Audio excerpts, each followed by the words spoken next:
পটুয়াখালীর গলাচিপায় বিএনপি ও গণ অধিকার পরিষদের নেতাকর্মীদের মধ্যে দফায় দফায় হামলা ও মারামারির ঘটনার পর দশমিনা ও গলাচিপা উপজেলায় ১৪৪ ধারা জারি করেছে প্রশাসন।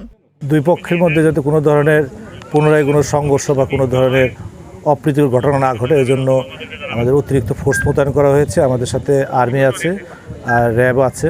সবাই আমরা যৌথ মহড়ার মাধ্যমে লোকজনকে সতর্ক করব যাতে কোনো ধরনের আইন শৃঙ্খলার অবনতি ঘটে এই ধরনের ঘটনা থেকে বিরত থাকে এবং সকলকে শান্তিপূর্ণ অবস্থানে থাকার জন্য অনুরোধ করা হচ্ছে। শুক্রবার সকাল ৮টা থেকে রোববার সকাল ৮টা পর্যন্ত এই অবস্থা বলবৎ থাকবে বলে উপজেলা জুড়ে মাইকিং করা হয়েছে।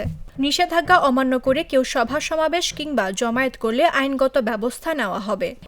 প্রশাসনের পক্ষ থেকে ১৪৪ ধারা জারি করা হয়েছে। ৪ জনের বেশি লোক একসাথে ঘোরাফেরা করার জন্য নিষেধ করা হয়েছে।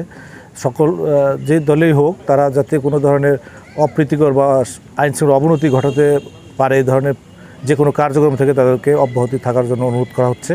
আমরা চাই শান্তি শৃঙ্খলাভাবে সকলে সহাবস্থান থেকে যার যার কর্মসূচি পালন করবে, কিন্তু যদি কোনো ধরনের অবনতি ঘটে আমরা অবশ্যই আমাদের আইনগত যেটা করার প্রয়োজন সেটা আমরা ব্যবস্থা নিব।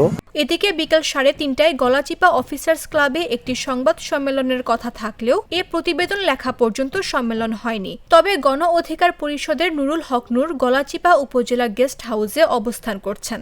উপজেলা শহরের বিভিন্ন এলাকা ঘুরে দেখা যায় শহরের বিভিন্ন গুরুত্বপূর্ণ পয়েন্টে সেনাবাহিনীর পাশাপাশি র্যাব ও পুলিশ সদস্যরা টহল দিচ্ছেন।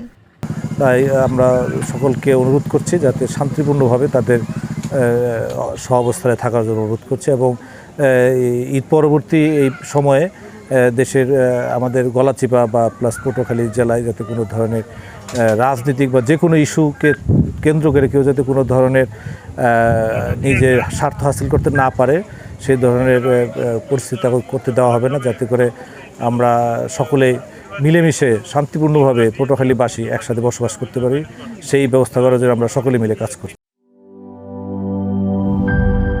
এই ঈদে জামা জুতো অ্যাক্সেসরিজের ডিসকাউন্ট